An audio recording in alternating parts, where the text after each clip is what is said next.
Bismillahirrahmanirrahim. Assalamualaikum warahmatullahi wabarakatuh, sobat channel Islam Pencerahan. Sobat-sobat, rupanya ya sehari saja saya tidak upload konten video. Ada yang kangen, sobat-sobat. Kangen dan tidak sabar ya menunggu kehadiran saya. Ya. Yaitu ada salah satu subscriber setia saya, sobat-sobat. Komentator yang sangat rajin dan produktif, sobat-sobat.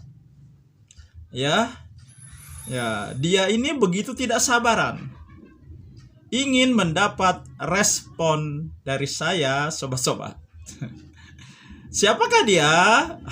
Nanti sobat-sobat akan tahu siapakah ya subscriber saya yang sangat setia dan komentator saya yang sangat rajin dan produktif, sobat-sobat.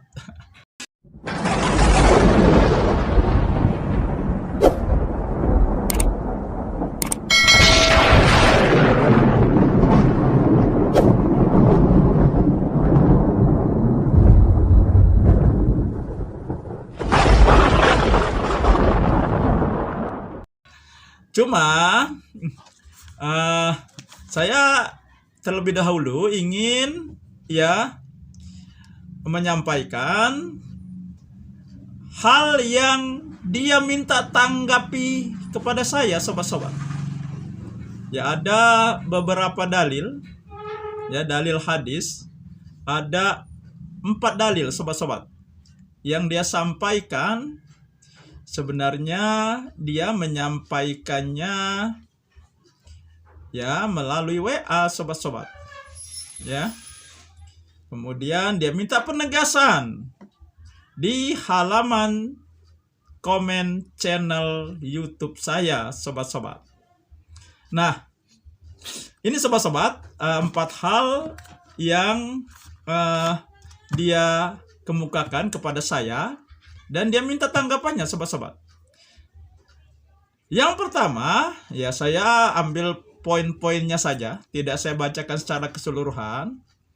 Barang siapa menolong mayit dengan membacakan ayat-ayat Al-Quran, dan Allah memastikannya surga.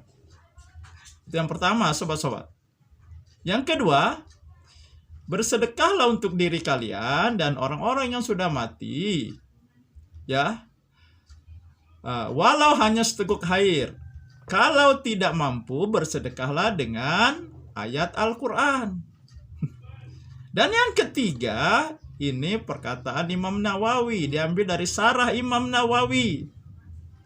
Ya, disukai orang berziarah kubur lalu membaca ayat-ayat Al-Quran. Yang keempat, sobat-sobat, ya, bacalah untuk orang yang mati surah Yasin. Ini 4 hal, sobat-sobat, ya. Sebenarnya ini sudah dibahas ya oleh ya banyak orang, oleh orang-orang yang bermanhaj salaf, orang-orang yang berdakwah sunnah. Ini sudah dibahas. Tetapi dia minta tanggapan dari saya, sobat-sobat. Sebenarnya apa yang dia sampaikan ya dengan ayat Al-Quran saja itu sudah gugur, sobat-sobat. Ya, ayat Al-Quran surat An-Najm ayat 38 dan 39. Ya. Karena yang dia sampaikan ini amalan orang yang hidup dihadiahkan kepada yang mati. Ya. Ya rata-rata di situ bacaan Al-Qur'an.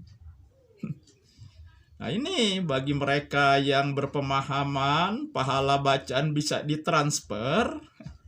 Ini seperti inilah pendapatnya. Ya. Ya, sesuai dengan perintah Allah di surat An-Nisa ayat 59. A'udzubillahi minasyaitonirrajim. Ya ayyuhallazina amanu atiullaha wa atiur rasul wa ulil amri minkum. Fa in tanajatum fi syai'in farudduhu ilallahi wa rasulih in kuntum tu'minuna billah wal yaumil akhir. Ya, ini berulang-ulang saya sampaikan karena memang seharusnya ini harus dipahami dengan benar. Ya. Ya, tetapi ada saja ya yang tidak memahami atau mengabaikan ya isi dari firman Allah ini. Taati, wahai orang-orang yang beriman, taati Allah, taati Rasul dan pemimpin di antara kamu. Ya, banyak mereka hanya sampai kepada pemimpin. Ya, bisa pemimpin itu bisa juga dikategorikan kalau dalam agama yaitu mungkin seorang ulama. Ya, akhirnya mereka taklid buta kepada ulama. Padahal firman Allah tersebut tidak berhenti di situ. Ada kelanjutannya. Maka jika kamu berbeda pendapat tentang sesuatu, kembalikan kepada Allah dan Rasul-Nya. Jika kamu benar-benar beriman kepada Allah dan hari akhir. Nah, terjadi perbedaan pendapat sampai tidaknya pahala bacaan Al-Quran kepada mayit. Ini kan terjadi pertentangan. Ada yang mengatakan hilafiyah. Ini bukan hilafiyah. Ya. Itu. Nah, bagaimana kalau ada pertentangan? Ya tadi. Ulama A berbeda dengan ulama B. Ulama B berbeda dengan ulama C. Apa solusinya? Ya surat An-Nisa ayat 59 tadi. Jika kamu berbeda pendapat tentang sesuatu, kembalikan kepada Allah dan Rasul-Nya. Nah, artinya perbedaan pendapat tentang sampai tidaknya pahala bacaan kepada mayit, kembalikan kepada Allah dan Rasul-Nya. Kepada Al-Quran, kepada sunnah Nabi. Dan ternyata, ya, Al-Quran mengatakan, ya sobat-sobat,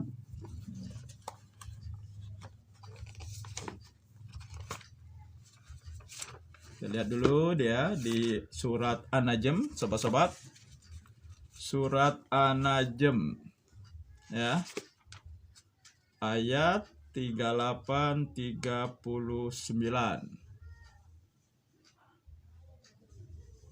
Nah, ini jelas sobat-sobat, ya. Surat An-Najm nih. Ya, saya biar mudah, biar cepat ya baca terjemahannya ya. Ya. Yaitu bahwa seseorang yang berdosa tidak akan memikul dosa orang lain. Ya. Jadi kita tidak akan memikul dosa orang lain. Ya. Nah, ayat 39.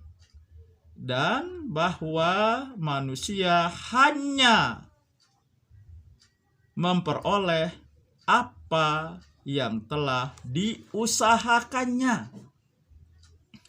Ini sobat-sobat. Ya. Jadi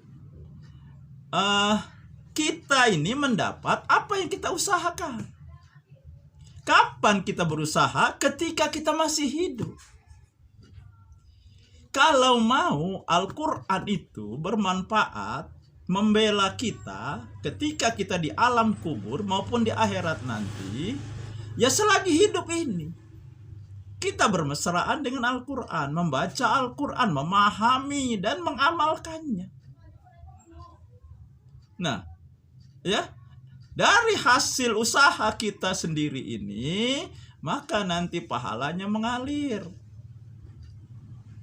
Bukannya kita sudah mati, kemudian adakan acara. Ya. Kirim pahala bacaan ayat Al-Quran, bacaan Al-Fatihah. Itu kan bukan usaha yang mati. Itu usaha yang hidup. Dan Al-Quran itu diturunkan untuk yang hidup, bukan untuk yang mati. Ya, sobat-sobat. Jadi dengan surat An-Najm ini saja, keempat dalil tersebut gugur, batal. Ya. Oke lah. Ya. Nah, ada misalnya disukai orang berziarah, ya, lalu membaca ayat Al-Quran. Nabi kan sudah mengatakan, jangan jadikan rumahmu kuburan. Artinya rumah dengan kuburan berbeda. Ya. Rumah yang dijadikan kuburan adalah rumah yang tidak pernah dibacakan Al-Quran di rumah tersebut. Nah, berarti di kuburan, ya, tidak ada sunnahnya membaca Al-Quran. Nah, mengenai, ya, bacakanlah orang yang mati surah Yasin. Hadisnya ini dhaif. Karena ada sanadnya yang tidak dikenal. Kemudian terjadi kegoncangan, cacat. Terjadi perselisihan, ya, hadis ini berasal dari siapa? Sebagai penutup, sobat-sobat, tidak ada satupun hadis, satupun asar, satupun riwayat Nabi pernah menghadiahkan pahala bacaan Al-Quran. Nabi pernah membaca Al-Quran di kubur. Nabi pernah, ya, membacakan surat Yasin untuk yang mati. Tidak pernah. Nah,